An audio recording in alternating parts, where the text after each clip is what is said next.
Hello speech and debaters. I'm going to show you very quickly how to set the board size in Canva for your info boards. I'm going to make a couple of different videos, try to make them very short just so you get very specific things with each. So this is how to start. So canva.com. Once you get logged in using your Google authentication, we're going to go to create over here on the left. We're going to say custom size down on that left thing here. And before we do anything else, you want to change pix for pixels to inches.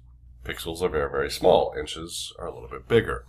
And we know that the boards are 30 inches wide by 20 inches tall. So 30 by 20 inches. Create new design.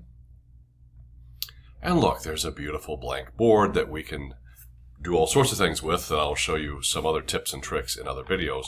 The last thing I will point out here is right now this is titled Untitled Design 20 by 30. We want to change it to something else. So let's say Sweeney All-Star Board 1. And I'm going to click out of that, and now I have Sweeney All-Star Board 1.